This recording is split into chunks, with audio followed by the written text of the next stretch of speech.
اور اپنے دین پر باقی رہنا۔ اس حدیث پاک میں یہ اشارہ دیا گیا ہے کہ دین کے حوالے سے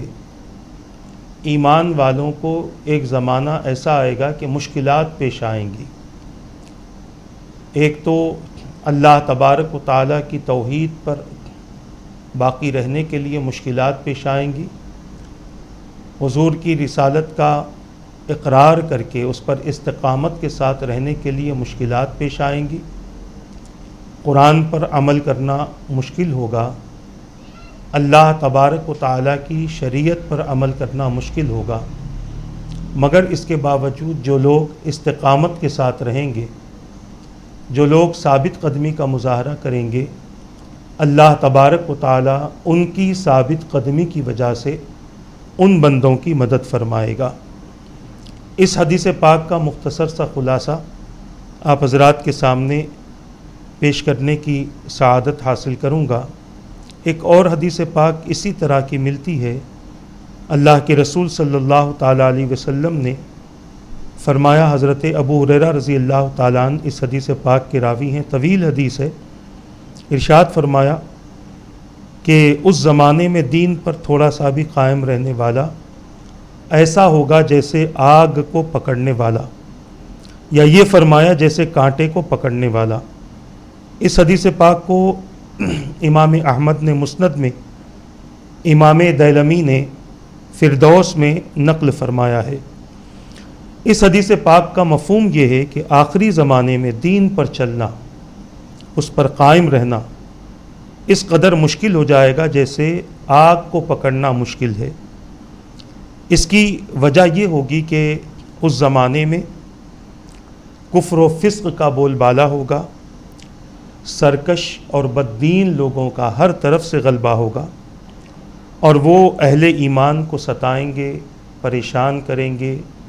ظلم کریں گے، جس کی وجہ سے ان کا ایمان پر قائم رہنا آسان نہ ہوگا،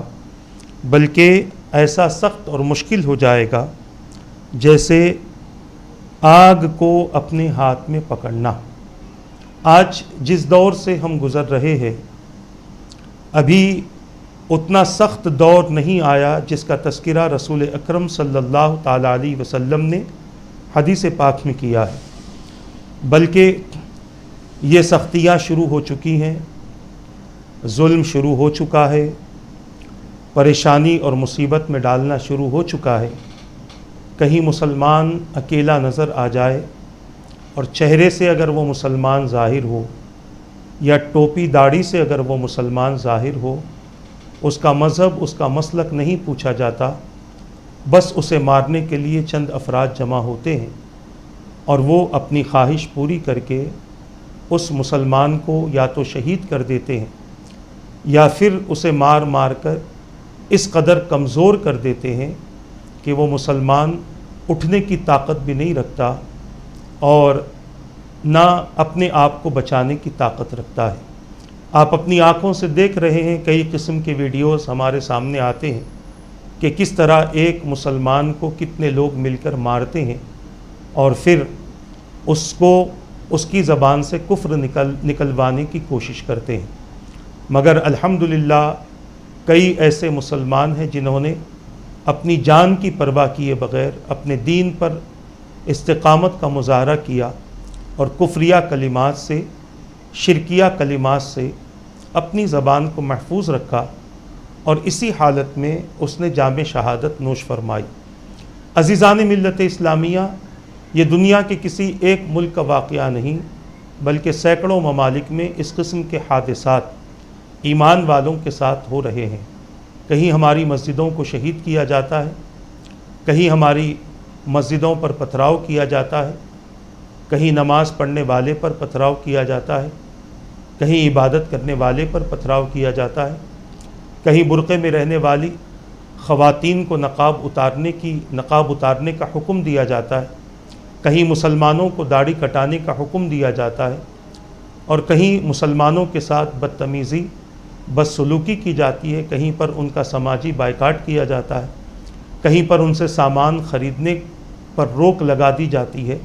اور لوگ مسلمان نام سن کر سامان نہیں لیتے، یہ ساری باتیں نئی نہیں ہے۔ حضور اکرم صلی اللہ تعالیٰ علیہ وسلم نے اپنی امت کو مضبوط کرنے کے لیے، اپنی امت کو مستحکم کرنے کے لیے پہلے ہی ان چیزوں کا ذکر فرما دیا۔ یہ نہیں کہ یہ ہو رہا ہے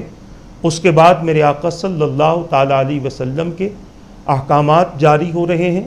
اب تو ہمارے درمیان حضور اکرم صلی اللہ تعالیٰ علیہ وسلم جسم ظاہری کے ساتھ میں موجود نہیں ہے۔ میرے آقا صلی اللہ تعالیٰ علیہ وسلم کے وہ تمام فرامین موجود ہیں جس کا تعلق قیامت کی نشانیوں سے ہے، اس کے حالات سے ہے، اور پھر کیا کیا ہونے والا ہے میرے آقا صلی اللہ تعالیٰ علیہ وسلم نے پہلے ہی بیان فرما دیا۔ اگر یہ باتیں امت تک پہنچ جاتی، اگر حضور اکرم صلی اللہ تعالیٰ علیہ وسلم کے یہ فرامین امت تک پہنچ جاتے اور ہمارے علماء اور ہمارے خطباء یہ پیغام امت تک پہنچا دیتے، کیونکہ ہر دور کی جو ضرورت ہے اس ضرورت کے حساب سے اگر گفتگو کی جائے اور امت تک یہ پیغام پہنچا دیا جائے کہ دیکھو قیامت سے پہلے یہ ہوگا، ایسے ایسے حالات رونما ہوں گے، لہٰذا اس کی تیاری تمہیں ابھی سے کرنی ہے۔ کیونکہ جب ایمان کمزور ہوتا ہے تو انسان کی زبان سے کفر نکلنا بڑا آسان ہوتا ہے، اور جب ایمان مضبوط ہو، جب لوگوں کے پاس اس بات کا علم ہو کہ ہمارے ساتھ یہ ہونے والا ہے، اور جب وہ واقعہ ان کے ساتھ ہو رہا ہو تو وہ ثابت قدمی کا مظاہرہ کریں، استقامت کا مظاہرہ کریں، اور ایسے حالات میں اکابرین نے، فقہاء شریعت نے اسے جس بات کی اجازت دی ہے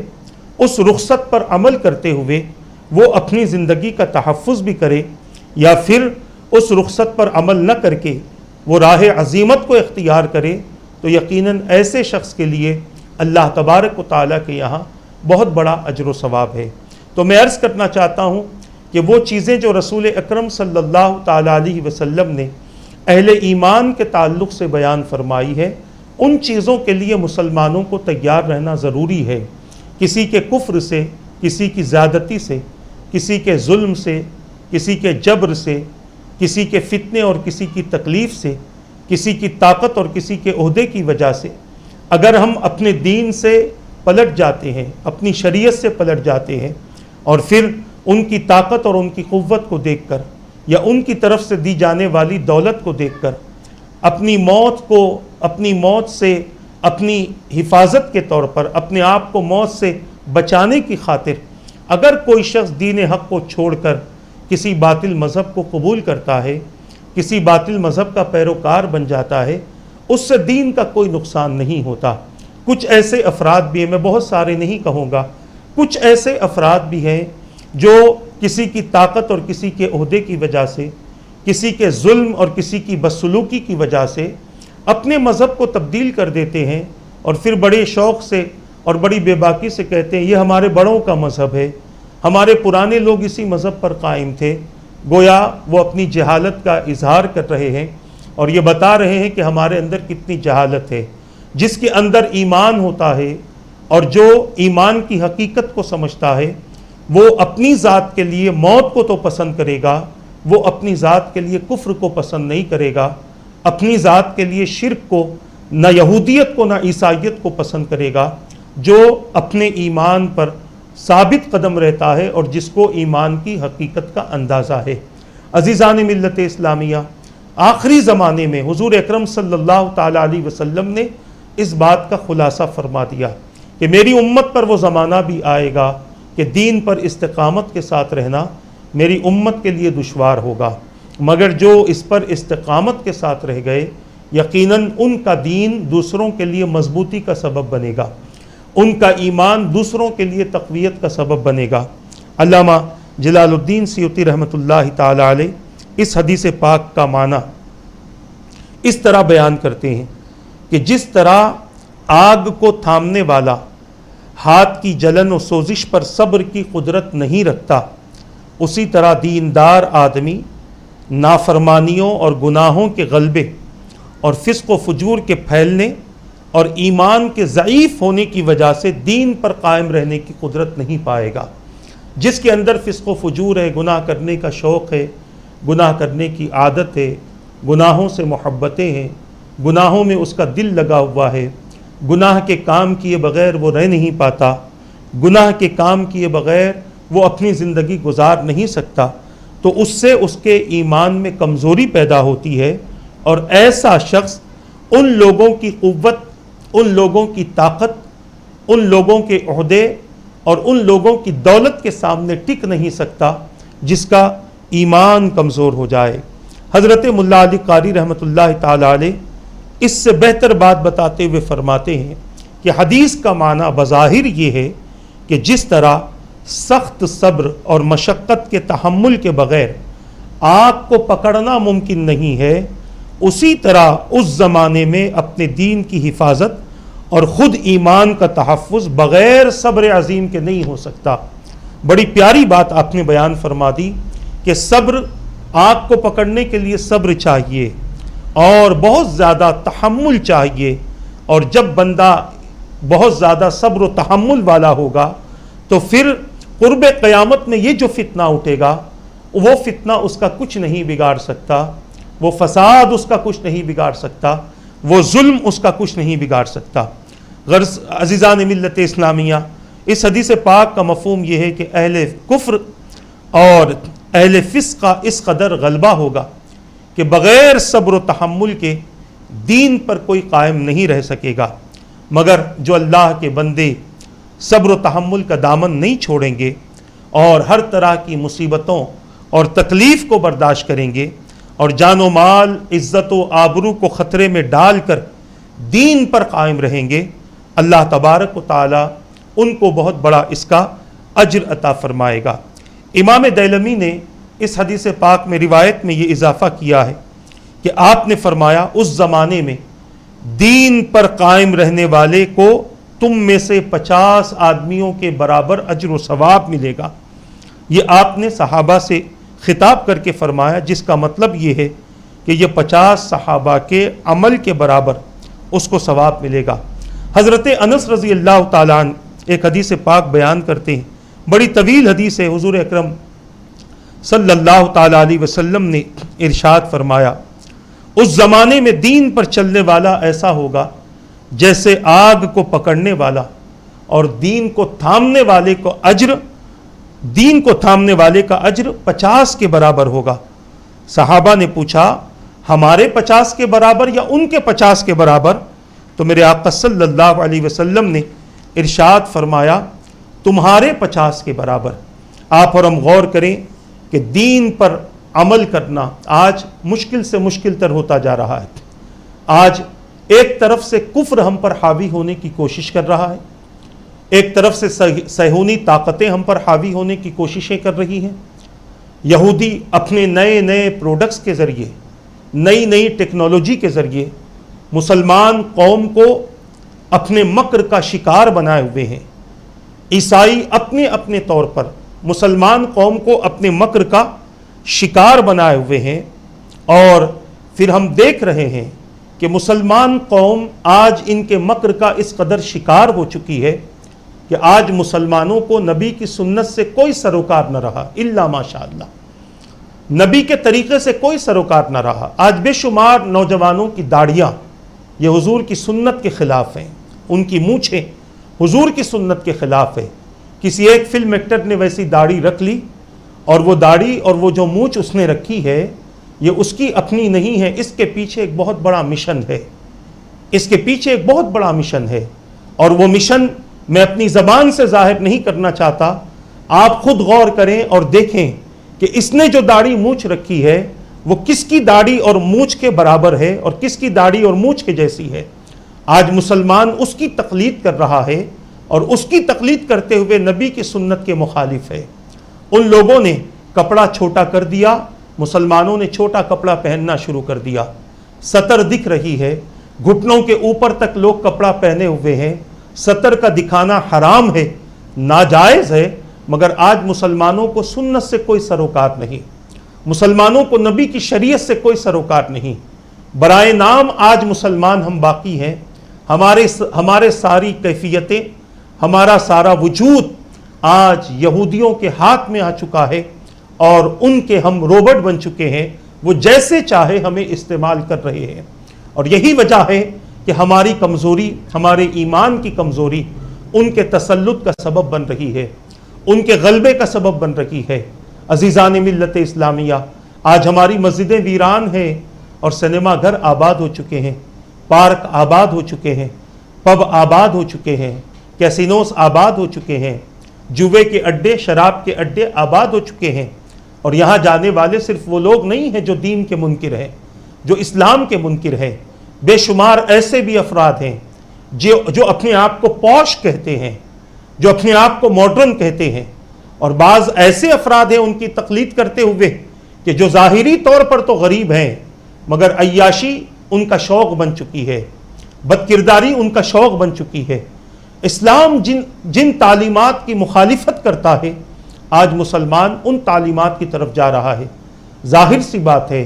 کچھ لوگ ہوں گے جو ایمان پر ثابت قدم رہیں گے، مگر ہماری اکثریت دین سے بیزار ہے، حضور کی شریعت سے بیزار ہے۔ اعلان نہیں کرتے مگر عمل سے ظاہر ہو رہا ہے کہ وہ کتنا حضور کی شریعت سے بیزار ہیں۔ اگر محبت مصطفیٰ ہوتی، رسول اکرم صلی اللہ علیہ وسلم کا عشق ہوتا تو ان کا لباس مصطفیٰ کے لباس کی طرح ہوتا، ان کا چہرہ حضور اکرم صلی اللہ علیہ وسلم کی سنت کے مطابق ہوتا، ان کے سر کے بال میرے آقا کی سنت کے مطابق ہوتے، ان کا سارا وجود میرے آقا کی سنت کے مطابق ہوتا۔ آج ہی سے ہماری قوم کا اکثر طبقہ دین سے بیزاری کا اظہار کر رہا ہے، آنے والی نسلوں کا تو خدا مالک ہے کہ انہیں کلمہ بھی پڑھایا جائے گا یا نہیں پڑھا جائے گا، بلکہ یہی کہا جائے گا کہ تم مسلمان ہو، تمہارا نام عبداللہ ہے، تمہارا نام عبد الرحمن ہے، تمہارا نام محمد ہے۔ عزیزان ملت اسلامیہ، جب یہ کیفیت مسلمانوں کی ہوگی تو میں آپ سے ایک حدیث پاک عرض کرنا چاہتا ہوں، جس حدیث پاک کو امام داؤد نے اور سنن میں اور کئی محدثین نے اس حدیث پاک کو نقل فرمایا ہے۔ عزیزان ملت اسلامیہ، پہلے وہ حدیث پاک میں آپ حضرات کے سامنے عرض کر دوں کہ آپ کو یہ پتہ چلے کہ رسول اکرم صلی اللہ تعالی علیہ وسلم نے امت کے لیے کوئی بات نہیں چھوڑی کہ جس کا جو قیامت سے پہلے ظاہر ہو اور اس کا علم میرے آقا صلی اللہ تعالی علیہ وسلم نے نہ دیا ہو۔ حضرت ثوبان رضی اللہ تعالیٰ عنہ سے روایت ہے، حضور اکرم صلی اللہ تعالی علیہ وسلم نے ارشاد فرمایا، ان قریب گمراہ قومیں تمہارے خلاف جمع ہو جائیں گی، جیسا کہ کھانے والے لوگ کھانے کے برتن پر جمع ہوتے ہیں۔ ایک صحابی نے پوچھا، یا رسول اللہ صلی اللہ علیہ وسلم، ان دنوں ہم تعداد میں کم ہوں گے؟ میرے آقا صلی اللہ علیہ وسلم نے فرمایا، نہیں، بلکہ ان دنوں تمہاری تعداد بہت زیادہ ہوگی، لیکن تم سیلاب کے جھاگ کی طرح ہو جاؤ گے۔ اللہ تعالیٰ تمہارے دشمنوں کے دلوں سے تمہارا رعب و دبدبا نکال دے گا اور تمہارے دلوں میں وہن پیدا ہو جائے گا۔ ایک صحابی نے پوچھا، اللہ کے رسول صلی اللہ علیہ وسلم، کمزوری کا سبب کیا ہوگا اور یہ وہن کا مطلب کیا ہے؟ میرے آقا صلی اللہ علیہ وسلم نے ارشاد فرمایا، دنیا سے محبت اور موت سے بیزاری۔ اس حدیث پاک کو امام ابو داؤد نے کتاب الملاحم میں اور صحیح ابن داؤد میں نقل فرمایا ہے۔ اس حدیث پاک میں رسول پاک صلی اللہ تعالی علیہ وسلم نے کئی چیزوں کا اشارہ دیا ہے۔ ساری دشمن قومیں، ساری دشمن طاقتیں تمہارے خلاف جمع ہوں گی۔ ہم نے عراق کے موقع پر یہ سب دیکھ لیا، فلسطین کے موقع پر ہم یہ دیکھ رہے ہیں، بوسنیا کے حالات ہماری نگاہوں کے سامنے ہیں، اور ایسے کئی مقامات ہیں جہاں پر ہم نے دیکھا کہ جہاں پر بھی اسلامی مملکتیں ہیں وہاں پر دشمن طاقتیں ایک ساتھ ہوتی ہیں، کئی ممالک جمع ہوتے ہیں، جیسے دسترخوان پر بھوکے جمع ہوتے ہیں، اس طرح وہ جمع ہو کر اسلام کو مٹانے کے لیے اسلامی سلطنتوں پر حملہ کیا جاتا ہے، مملکتوں پر حملہ کیا جاتا ہے، اور پھر وہاں لوگ مر رہے ہیں، شہید ہو رہے ہیں، ان کے پاس اس کے دفاع کے لیے کوئی اسلحہ نہیں۔ اور اگر میں کہوں کہ مسلمان اپنے ایمان پر ثابت قدم رہتا تو اللہ تعالیٰ اس کی مدد ضرور فرماتا۔ کسی قوم پر اس وقت تک مصیبت نہیں آتی جب تک کہ وہ قوم اللہ تبارک و تعالیٰ کی حدوں کو پار نہ کر دے۔ گناہوں میں اس قدر مصروف نہ ہو جائے کہ وہ حدوں کو پار کر دے، اس قدر مصروف ہو جائے کہ وہ حدوں کو پار کر دے، تب جا کر بندوں پر اللہ تبارک و تعالیٰ کا عذاب آتا ہے۔ بعض بندوں کے لیے آزمائشیں بھی ہوتی ہیں، سب کے لیے عذاب نہیں ہوتا، مگر آج دشمن طاقتیں اسلام کے خلاف یکجا ہو چکی ہیں اور حضور کا یہ فرمان پورا ہو چکا۔ تعداد ہماری بہت زیادہ ہے، بعض مورخین کہتے ہیں، بعض محققین کہتے ہیں کہ ہمارے پاس میں درجنوں ممالک ہیں، ہمارے پاس میں درجنوں ممالک ہیں اور 6 درجن سے زیادہ ممالک ہیں، اور بعضوں نے کہا 55 سے زیادہ اسلامی مملکتیں ہیں، 100 ارب سے زیادہ مسلمان اس روئے زمین پر پائے جاتے ہیں، مگر اس کے باوجود یہ کمزوری کیوں آ چکی؟ تو اللہ کے رسول صلی اللہ تعالی علیہ وسلم سے صحابہ نے پوچھا ہم تعداد میں کم ہوں گے؟ میرے آقا نے فرمایا نہیں، تعداد تمہاری بہت زیادہ ہوگی، تعداد تمہاری بہت زیادہ ہوگی، مگر یہ صورت اس لیے پیدا ہوگی کہ تمہارے اندر وہن پیدا ہو جائے گا اور تم سمندر کی جھاگ کی طرح ہو جاؤ گے۔ سمندر کے جھاگ کی کیفیت معلوم ہے، کوڑا کرکٹ کی کیفیت معلوم ہے، گھاس پھوس کی کیفیت معلوم ہے۔ سمندر کے جھاگ پر جب آپ پتھر مارو گے، جھاگ اٹ جائے گا اور پانی تک وہ پتھر پہنچے گا۔ یہی کوڑے کرکٹ کی حالت ہے، یہی کچرے کی حالت ہے۔ ہماری حیثیت دوسری قوموں کے سامنے یہ بن جائے گی۔ اس کی وجہ کیا ہوگی؟ تو میرے آقا نے فرمایا دنیا سے محبت اور موت سے بیزاری۔ آج دنیا سے محبت ہماری کتنی ہے، اس کی خاطر ہم کیسے زندگی گزارتے ہیں، یہ کسی سے ڈھکا چھپا نہیں ہے۔ ہر مسلمان اس کا جواب دے سکتا ہے اور ہر مسلمان اس بات کو جانتا ہے کہ دنیا کی محبت اس کے پاس میں کتنی ہے۔ عزیزان ملت اسلامیہ، اور موت سے بیزاری، موت سے بچنے کے لیے آج ہم سب کچھ کرنے کے لیے تیار ہیں، اور موت سے ہم بیزار ہو چکے ہیں۔ ہم مرنا نہیں چاہتے، ہم زندہ رہنا چاہتے ہیں، طویل زندگی چاہتے ہیں۔ یاد رکھو، زندگی جتنی لمبی ہوگی، اگر خراب عمل کرتے ہوئے ہم گزاریں گے تو اتنا ہی زیادہ عذاب کے مستحق ہوں گے، اور زندگی جتنی طویل ہوگی، نیک عمل کے ساتھ زندگی گزاریں گے تو یقیناً ہماری آخرت اتنی ہی بہتر ہوگی۔ عزیزان ملت اسلامیہ، اس حدیث پاک کو سمجھنے کی ضرورت ہے کہ کس طریقے سے رسول پاک صلی اللہ تعالی علیہ وسلم نے اس حدیث پاک کو ہمارے سامنے پیش فرمایا۔ امت مسلمہ یقیناً آج اس روئے زمین پر بہت بڑی تعداد میں موجود ہے، مگر یہ بات یاد رکھیں، ہماری قوت، ہماری طاقت اسلحہ نہیں ہے، ہماری قوت اور ہماری طاقت ہمارا ایمان ہے۔ ایمان جس قدر مضبوط ہوگا، اللہ سے رشتہ بندگی اسی قدر مضبوط ہوگا، حضور سے رشتہ غلامی اسی قدر مضبوط ہوگا۔ میدان بدر کے حالات ہمیں بتاتے ہیں، 313 صحابہ ہیں، سواریاں آنے کے لیے برابر نہ تھیں، کھانے کے لیے کھانا برابر نہ تھا، چند گھوڑے تھے، چند اونٹ تھے، مختصر سا اسلحہ تھا، چند تلواریں تھیں، چند نیزے تھے، مگر اس کے باوجود سامنے جو قوت آئی تھی، سامنے جو طاقت آئی تھی، وہ بہت بڑی طاقت تھی۔ ان کے اندر مشہور پہلوان بھی موجود تھے، بڑے بڑے طاقتور بھی موجود تھے، بڑے بڑے دولت مند اور بڑے بڑے رئیس موجود تھے، جو اکیلے 1000 آدمی کے لیے کھانا فراہم کر سکتے تھے۔ میدان بدر میں اتنا بڑا لشکر صحابہ کے لشکر کے سامنے ہے، مگر اس کے باوجود تاریخ بتاتی ہے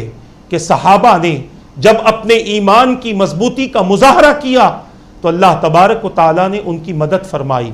صحابہ جب اپنے توکل پر اللہ تبارک و تعالیٰ کے بھروسے پر قائم رہے، اللہ تبارک و تعالیٰ نے ان کی مدد فرمائی۔ مقصد یہ رہا کہ مومن ہتھیار سے جنگ نہیں جیتتا، مومن ایمان کی قوت اور ایمان کی طاقت سے جنگ جیتا کرتا ہے۔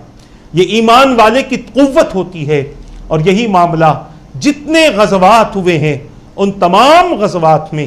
آپ نے دیکھا ہوگا کہ صحابہ کرام کی تعداد کم ہے، ان کے پاس اسلحہ کم ہے، ان کے پاس جنگی سامان کم ہے، مگر ایمان کی قوت اتنی تھی کہ اللہ تبارک و تعالیٰ نے جا بجا انہیں غلبہ عطا فرمایا، جا بجا انہیں فتح عطا فرمائی۔ حالانکہ تعداد میں کم تھے، آج تعداد میں ہم زیادہ ہیں۔ بعض لوگ یہ سمجھتے ہیں کہ مسلمانوں کے پاس تعلیم نہیں ہے، مسلمانوں کے پاس میں سائنس کی تعلیم نہیں ہے، مسلمانوں کے پاس میں ٹیکنالوجی کی تعلیم نہیں ہے، مسلمان کم پڑھا لکھا ہے، جس کی وجہ سے آج وہ کمزور ہو چکا ہے، آج وہ کمزور نظر آتا ہے۔ عزیزان ملت اسلامیہ، دنیاوی لحاظ سے یہ بالکل صحیح بات ہے، مگر جب یہی بات ہم دین کے حساب سے کریں گے تو میں آپ سے عرض کرنا چاہتا ہوں، ایمان جس قدر کمزور ہوگا انسان مسلمان اتنا ہی مغلوب ہوگا، اور ایمان جس قدر مضبوط ہوگا مسلمان اتنا ہی غالب ہوگا۔ خواجہ غریب نواز رضی اللہ تعالیٰ عنہ اکیلے ہندوستان میں اس وقت تشریف لائے کہ جب ہندوستان میں کفر کا بول بالا ہے،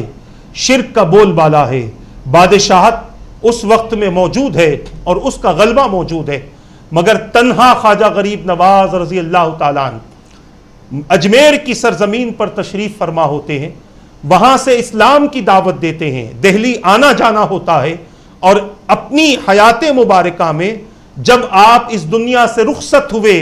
ہندوستان کا نقشہ بدل چکا تھا اور 92 لاکھ لوگ مسلمان ہوئے تھے۔ یہ خواجہ غریب نواز رضی اللہ تعالیٰ عنہ کے ایمان کی مضبوطی تھی، شریعت مصطفیٰ سے ان کا گہرا تعلق تھا، اللہ سے رشتہ بندگی مضبوط تھا، حضور اکرم صلی اللہ علیہ وسلم سے رشتہ غلامی مضبوط تھا۔ عزیزان ملت اسلامیہ، تو اللہ تبارک و تعالیٰ نے ان کی قوت ایمانی کا اثر اپنے بندوں پر ظاہر فرمایا، اور اس اثرات سے لوگ ایسے متاثر ہوئے کہ اللہ تبارک و تعالیٰ نے انہیں ایمان کی دولت سے سرفراز فرمایا اور انہیں عشق مصطفیٰ کی دولت عطا فرمائی اور دین کا تحفظ کرنے والا انہیں بنا دیا۔ میرے پیارے آقا صلی اللہ تعالیٰ علیہ وسلم کے پیارے دیوانوں، واقعات اس حوالے سے بہت ہیں، مجھے صرف یہ عرض کرنا ہے کہ آج دین پر چلنا ہمارے لیے مشکل کیوں ہو گیا، دین پر چلنا ہمارے لیے تکلیف کا سبب کیوں بن گیا، دین پر چلنا ہمارے لیے اتنا خطرناک کیوں بن گیا؟ اس کی دو وجہ حضور اکرم صلی اللہ تعالیٰ علیہ وسلم نے بیان فرما دی۔ اگر ان دونوں وجوہات پر غور و فکر کیا جائے اور یہ دونوں کمزوریوں کو اپنے سے دور کر دیا جائے، مال کی محبت انسان کو طاقت نہیں بخشتی، انسان کمزور ہو جاتا ہے۔ اب آپ کہیں گے وہ کیسے؟ جس انسان کے پاس مال آتا ہے اس کے تحفظ کی اس کو فکر ہوتی ہے، اس کی حفاظت کی فکر ہوتی ہے، کہیں زمین لے لے تو زمین کی حفاظت کی فکر، کہیں جائیداد لے لے اس کی حفاظت کی فکر، کہیں دکان لے لے اس کی حفاظت کی فکر، کہیں مال سے بڑا کاروبار لگا لے اس کی حفاظت کی فکر، کبھی چوروں سے چوری کا خطرہ، کبھی ڈاکوؤں کی ڈکیتی کا خطرہ، کبھی بڑے عہدیداروں کے تقاضوں کا خطرہ۔ یہ سب کچھ اس وقت ہوتا ہے جب انسان کے پاس مال آتا ہے اور انسان اس سے کمزور ہو جاتا ہے، اس سے انسان طاقتور نہیں ہوتا۔ کمزوری دو طرح کی ہوتی ہے، یہ تو دنیاوی کمزوری ہے، اور دینی کمزوری یہ ہے کہ مسلمان عبادتوں سے دور ہو جاتا ہے، مسلمان ذکر و اذکار سے دور ہو جاتا ہے، تلاوت قرآن سے دور ہو جاتا ہے، اللہ تبارک و تعالیٰ کے احکامات پر عمل کرنے سے دور ہو جاتا ہے۔ اس مال کی وجہ سے نئے نئے گناہوں کی خواہشات اس کے اندر جنم لیتی ہے۔ جس کے گھر میں صرف اسٹار کی لائن ہے اس کے گھر پہ ڈش لگ جاتی ہے، اس کے گھر پہ اینٹینا لگ جاتا ہے، اور نئے نئے طریقے سے اس کے اندر گناہوں کی خواہش ہوتی ہے۔ پرانے دوست چھوٹ جاتے ہیں، نئے نئے دوست جنم لیتے ہیں کہ جن کا مقصد شراب پینا، جوا کھیلنا، زنا کرنا، برائی کرنا، فواحشات میں زندگی گزارنا۔ یہ ایمان کی کمزوری ہو رہی ہے، اور یہی حضور اکرم صلی اللہ تعالیٰ علیہ وسلم نے بیان فرمایا کہ یہ ایمان کی کمزوری ہے۔ مال کی محبت ایمان کی کمزوری کا سبب بنتی ہے۔ یہ دنیا سے محبت انسان کے اندر پیدا ہو جاتی ہے، دولت بھی دنیا ہی کا ایک حصہ ہے، اور یہ ساری دنیا سے محبت جب اس کے اندر پیدا ہو جاتی ہے تو وہ الگ الگ گناہوں کا شکار ہوتا ہے، الگ الگ غلطیوں کا شکار ہوتا ہے۔ اور دوسری بات ہے موت سے بیزاری۔ آج کون چاہتا ہے کہ میں مر جاؤں؟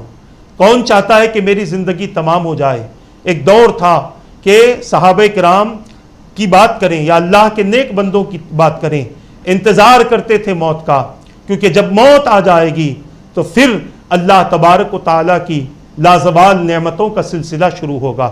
جنت کی لازوال نعمتوں کا سلسلہ شروع ہوگا، اللہ کی عنایات کا سلسلہ شروع ہوگا۔ انتظار کیا جاتا تھا، مگر آج ہم موت سے بیزار اس لیے ہیں کہ ہماری زندگی گناہوں سے آلودہ ہو چکی،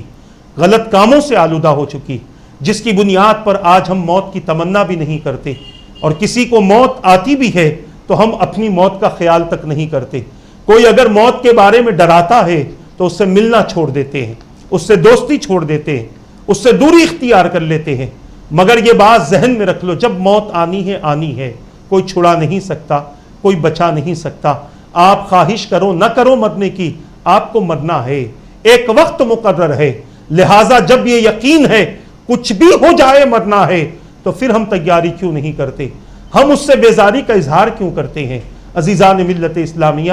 حضور اکرم صلی اللہ تعالی علیہ وسلم کی اس حوالے سے بے شمار تعلیمات ہیں۔ آئیے میں آپ کو بتاؤں ایک بڑا پیارا واقعہ میں آپ کے سامنے عرض کرنا چاہتا ہوں کہ کس طرح حضور اکرم صلی اللہ تعالی علیہ وسلم نے اپنے صحابہ کے اندر ایمان کی محبت پیدا فرمائی تھی، ایمان پر ان کی استقامت کا عالم کیا تھا، شہادت کے لیے تیار ہو جاتے تھے، شہید ہونے کو پسند کرتے تھے، مگر دین سے پھر جانا اور اللہ کے احکام کی مخالفت کرنا انہیں برداشت نہ تھا اور انہیں گوارا نہ تھا۔ عزیزان ملت اسلامیہ، میں جو واقعہ سنا رہا ہوں یہ رومی سلطنت جس کا فرما روا قیصر تھا، اس کے دربار میں حضور اکرم صلی اللہ تعالی علیہ وسلم کے چند غلاموں کو قیدی بنا کر پیش کیا گیا، جس میں حضرت عبداللہ ابن حذافہ رضی اللہ تعالیٰ عنہ تھے، اور قیصر نے کہا، روم کے بادشاہ قیصر نے حضرت عبداللہ ابن حذافہ رضی اللہ تعالیٰ عنہ سے کہا میری ایک تجویز ہے۔ حضرت حذافہ رضی اللہ تعالیٰ عنہ نے فرمایا وہ کیا ہے؟ تو قیصر روم نے کہا میری تجویز یہ ہے کہ آپ مذہب عیسائیت قبول کر لیں، آپ کو اگر یہ میری تجویز منظور ہے تو میں آپ کو آزاد کر دوں گا اور آپ کے ساتھ عزت کا معاملہ کروں گا۔ حضرت عبداللہ ابن حذافہ رضی اللہ تعالیٰ عنہ نے بڑی جرت کا اظہار کرتے ہوئے فرمایا یہ ممکن نہیں ہے، جس چیز کی طرف تو مجھے دعوت دے رہا ہے اس سے 1000 درجہ بہتر ہے کہ میں شہید ہو جانا پسند کروں گا۔ قیصر نے کہا کہ آپ مجھے بہادر انسان معلوم ہوتے ہیں، آپ میری تجویز قبول کر لیں۔ پہلی بات تو اس نے کہی کہ آپ مذہب عیسائیت قبول کر لیں تو میں آپ کو آزاد کر دوں گا۔ اب دوسری بات کہتا ہے کہ آپ میری اس تجویز کو قبول کر لیں، میں آدھی سلطنت آپ کو دے دوں گا۔ دولت کی بات کی، دنیا کی بات کی، دنیا کی محبت کی بات کی، آدھی سلطنت میں آپ کو دے دوں گا۔ حضرت حذافہ رضی اللہ تعالیٰ عنہ مسکرا کر جواب دیتے ہیں کہ اللہ کی قسم مجھے اپنی ساری سلطنت اور پورے عرب کی حکمرانی بھی دے دیں، پھر بھی مجھ سے یہ امید نہ رکھنا کہ میں دین سے پھر جاؤں گا، ایک لمحے کے لیے بھی میں اپنے دین سے نہیں پھروں گا۔ قیصر بڑا غصہ ہوا، اس نے کہا میں تمہیں قتل کر دوں گا۔ ابو حذافہ رضی اللہ تعالیٰ نے فرمایا جو چاہے کر لو۔ قیصر نے اپنے سپاہیوں کو حکم دیا کہ انہیں صلیب پر باندھ دیا جائے، اور تیر اندازوں کو حکم دیا کہ ان کے ہاتھوں اور پیروں کے پاس میں تیر چلائے، انہیں لگنے نہ پائیں، تاکہ اس کی وجہ سے ان کے اندر ڈر پیدا ہو۔ جب یہ تیر چلائے جا رہے تھے تو اس وقت بھی قیصر نے کہا کہ میں پھر سے تمہیں دعوت دیتا ہوں کہ عیسائیت کو قبول کر لو، لیکن آپ نے انکار کر دیا۔ اس پر قیصر اور غصہ ہوا، اور غصہ ہو کر وہ سمجھ گیا کہ یہ کسی طرح ماننے والے نہیں ہے۔ اس نے اپنے سپاہیوں کو حکم دیا کہ لکڑیاں جلاؤ، ایک دیگ رکھو، اس میں تیل ڈالو، اور جب تیل کھولنے لگا تو ان کے ساتھ میں جو اور صحابہ قید کر لیے گئے تھے ان میں سے 2 قیدیوں کو، 2 صحابیوں کو پکڑ کر لایا گیا اور اس دیگ میں پھینکوا دیا گیا، اور دونوں جیسے ہی کھولتے ہوئے تیل میں گئے، ظاہر سی بات ہے کہ جل کر ان کا جسم خاک ہو گیا، ان کی ہڈیاں ظاہر ہونے لگی۔ اس نے پھر ابو قحافہ حضرت عبداللہ ابن حذافہ رضی اللہ تعالیٰ عنہ کی طرف دیکھا اور پھر کہا کہ عیسائیت قبول کر لو ورنہ تمہارا یہی حال ہوگا۔ مگر وہ صحابی جو حضور پاک صلی اللہ تعالیٰ علیہ وسلم کے تربیت یافتہ ہیں، انہوں نے فوری کہا، ان کی زبان مبارک سے جو ان کا یقین تھا یہ الفاظ نکلے، لہو ملک السماوات والارض یحیی و یمیت وہو علی کل شیء قدیر، اسی کی بادشاہت ہے زمین و آسمان میں، وہی زندگی اور موت دیتا ہے، وہی ہر چیز پر قادر ہے۔ اتنا سننا تھا کہ اس نے اپنے موقف کو اور تیز کیا، اور پھر حضرت عبداللہ رضی اللہ تعالیٰ عنہ سے کہا کہ اگر تم مذہب عیسائیت قبول نہیں کرتے تو تمہارا بھی یہی حال ہوگا۔ عزیزان ملت اسلامیہ، آپ نے اپنے ایمان سے کفر کو مایوس کر دیا اور اسے اتنا غضبناک کیا کہ وہ اس بات پر راضی ہو گیا کہ آپ کو بھی اس کھولتے ہوئے تیل میں ڈالا جائے، لہٰذا حکم دیا کہ انہیں بھی اس کھولتے ہوئے تیل میں ڈال دو۔ حضرت عبداللہ رضی اللہ تعالیٰ عنہ کو جب کھولتے ہوئے تیل کی طرف لے جایا جا رہا تھا اور جب اس کے قریب پہنچے آپ رونے لگے، آپ کی آنکھوں سے آنسو آنے لگے۔ لہٰذا جب حواریوں نے دیکھا قیصر کے کہ حضرت عبداللہ رو رہے ہیں، انہوں نے قیصر روم کو کہا کہ وہ رو رہے ہیں۔ قیصر روم سمجھا کہ ان کا ایمان کمزور پڑا ہوگا، ان کا عقیدہ کمزور پڑا ہوگا، اس نے کہا انہیں میرے پاس میں لاؤ۔ اس موقع پر جب آپ ان کے قریب لائے گئے تو پھر قیصر روم نے کہا کیا اب مذہب عیسائیت قبول کرتے ہو؟ تو آپ نے ارشاد فرمایا اب بھی میں مذہب عیسائیت کو قبول کرنے والا نہیں ہوں۔ اتنا سننا تھا کہ قیصر روم نے کہا پھر تمہارے رونے کی وجہ کیا ہے؟ جواب سنیں، کیا پیارا جواب حضرت عبداللہ رضی اللہ تعالیٰ عنہ نے قیصر روم کو دیا۔ آپ نے جواب دیا میں یہ سوچ کر رو رہا ہوں کہ کاش میرے پاس ایک جان کے بجائے میرے جسم کے بالوں کے برابر جانیں ہوتی اور میں سب کو اس کھولتے ہوئے تیل میں ڈال کر اللہ کی راہ میں قربان کر دیتا۔